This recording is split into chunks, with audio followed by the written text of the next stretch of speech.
Hi friends, welcome to employees pensions news. Friends, ఇప్పుడే అందిన వార్త. ఈపీఎఫ్ఓ పెన్షనర్లకు ఆర్బీఐ ముఖ్య ప్రకటన ఈ రోజు నుండి అమలు. వివరాలైతే వీడియోలో తెలుసుకుందాం. వీడియో కానీ మీకు నచ్చినట్లయితే మన ఛానల్ని లైక్ చేయండి, షేర్ చేయండి, సబ్స్క్రైబ్ చేసుకోండి. ఇంకా లేట్ చేయకుండా వివరాల్లోకి అయితే వెళ్ళిపోదాం. భారతదేశంలో జనాభాకు అనుగుణంగా ఉద్యోగుల సంఖ్య కూడా ఎక్కువగానే ఉంటుంది. అయితే ఉద్యోగులు పదవి విరమణ చేసిన తర్వాత వారి జీవనానికి భరోసాగా వివిధ పెన్షన్ పథకాలు కేంద్ర రాష్ట్ర ప్రభుత్వాలు అందిస్తున్నాయి. ఆయా పెన్షన్లను చెల్లింపులు సులభతరం చేసేలా పెన్షన్ చెల్లింపు సంస్థలు చర్యలు తీసుకుంటాయి. అయితే ఈ చెల్లింపులన్నీ రిజర్వ్ బ్యాంక్ ఆఫ్ ఇండియా మార్గదర్శకాలకు అనుగుణంగా ఉంటాయి. పదవి విరమణ చేసిన ప్రభుత్వ ఉద్యోగులకు పెన్షన్ పంపిణీ కేంద్ర రాష్ట్ర ప్రభుత్వాలు ఏర్పాటు చేసిన సంబంధిత పథకాల ద్వారా జరుగుతూ ఉంటుంది. పెన్షన్ చెల్లింపులు అధికృత బ్యాంకుల ద్వారా సులభతరం అవుతాయి. అలాగే ఈ చెల్లింపులు అనేవి రిజర్వ్ బ్యాంక్ ఆఫ్ ఇండియాకు సంబంధించిన మాస్టర్ సర్క్యులర్లో పేర్కొన్న మార్గదర్శకాలకు కట్టుబడి ఉండాలి. ఇటీవల ఆర్బీఐ మాస్టర్ సర్క్యులర్కు అప్డేట్ చేసింది. కేంద్ర ప్రభుత్వ పెన్షనర్లకు పెన్షన్ చెల్లింపులకు సంబంధించిన 8 నిర్దిష్ట సమస్యలను పరిష్కరిస్తూ చర్యలు తీసుకుంది. పెన్షన్ చెల్లింపుల్లో ఆర్బీఐ తీసుకున్న కీలక నిర్ణయాలేంటో ఇక్కడ మనం తెలుసుకుందాం. మొదటిది డియర్నెస్ రిలీఫ్ రేట్. ప్రభుత్వం కరువు ఉపశమన రేటును పెంచిన సందర్భంలో బ్యాంకులు తమ పెన్షన్ పంపిణీ శాఖలను వెంటనే సర్దుబాటు చేసి తదనుగుణంగా పెన్షనర్లకు చెల్లింపులు చేయడానికి అధికారికంగా ఇవ్వాలని ఆదేశించింది. ఆర్బీఐ ప్రకారం బ్యాంకులు ప్రభుత్వ ఆదేశాలను మెయిల్, ఫ్యాక్స్ లేదా ఈమెయిల్ ద్వారా స్వీకరించడం ద్వారా లేదా సంబంధిత ప్రభుత్వ అధికారుల అధికారిక వెబ్సైట్ల నుంచి సమాచారాన్ని తిరిగి పొందడం ద్వారా అప్డేట్ చేసి డిఆర్ చెల్లింపులను నిర్ణయించాల్సి ఉంటుంది. ఇక రెండవది లైఫ్ సర్టిఫికేట్ సమర్పణ. పెన్షనర్లు జీవన్ ప్రమాణ్ ప్లాట్ఫామ్ ద్వారా తమ జీవిత ధృవీకరణ పత్రాలను సమర్పించే అవకాశం ఉంది.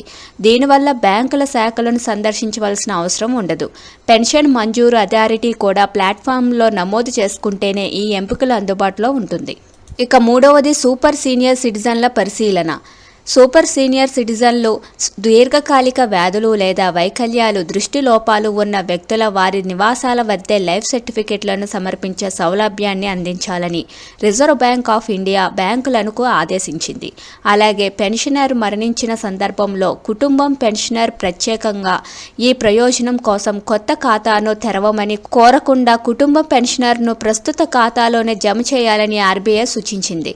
అదనంగా కుటుంబ పెన్షన్ గ్రహీతగా పెన్షన్ చెల్లింపు ఆర్డర్లో పేర్కొన్న జీవిత భాగస్వామి ఇంకా బతికి ఉంటే కేంద్ర ప్రభుత్వ పెన్షనర్లు కొత్త ఖాతాను తెరవాలని బ్యాంకులు ఆదేశించకూడదని సూచించింది. నాలుగవది పెన్షన్ ఎప్పుడు జమ అవుతుంది. పెన్షన్ చెల్లింపు అధికారులు ఇచ్చిన సూచనల ప్రకారం బ్యాంకులు పెన్షన్ను జమ చేస్తారు. ఇక ఐదవది అదనపు పెన్షన్ చెల్లింపు.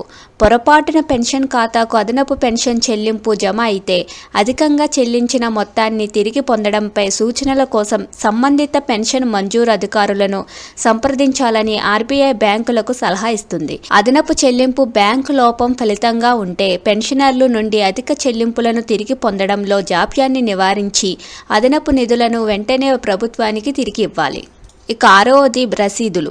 బ్యాంకులు పెన్షనర్లకు వారి జీవిత ధృవీకరణ పత్రాలను అందుకున్న తర్వాత సంతకం చేసిన రసీదులను అందించాలని ఆర్బీఐ ఆదేశించింది. అదనంగా డిజిటల్ జీవిత ధృవీకరణ పత్రాలను అందించే వారికి బ్యాంకులు డిజిటల్ రసీదును అందించవచ్చు. ఇక ఏడవది పెన్షన్ ఆలస్యం. పెన్షన్ చెల్లింపులకు బాధ్యత వహించే బ్యాంకులు పెన్షన్ లేదా బకాయి చెల్లింపుల్లో ఏమైనా జాప్యాలను పరిహారం అందించాలి. షెడ్యూల్ చేసిన చెల్లింపు తేదీ తర్వాత సంవత్సరానికి 8% చొప్పున లెక్కిస్తారు. ఈ పరిహారం పెన్షనర్ ఖాతాలలో ఆటోమేటిక్గా జమ చేస్తారు.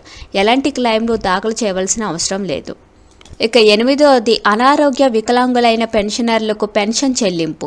బ్యాంకు శాఖలను భౌతికంగా సందర్శించలేని లేదా అవసరమైన పత్రాలపై వారి సంతకం లేదా గుర్తును అందించలేని అనారోగ్యంతో అసమర్థులైన పెన్షనర్లకు పెన్షన్లు పంపిణీ సంబంధించి రిజర్వ్ బ్యాంక్ ఆఫ్ ఇండియా బ్యాంకులకు నిర్దిష్ట మార్గదర్శకాలను జారీ చేసింది. అలాంటి పరిస్థితుల్లో ఇద్దరు సాక్షుల సమక్షంలో చెక్కు లేదా ఉపసంహరణ ఫారంలపై ఒక గుర్తును అతికించడానికి బ్యాంకు తన అధికారిలో ఒకరిని ప్రాధాన్యంగా అదే శాఖ నుంచి నియమించే అధికారం కలిగి ఉంటుంది. వారిలో ఒకరు నమ్మకమైన బ్యాంక్ సిబ్బంది సభ్యుడిగా ఉండాలి.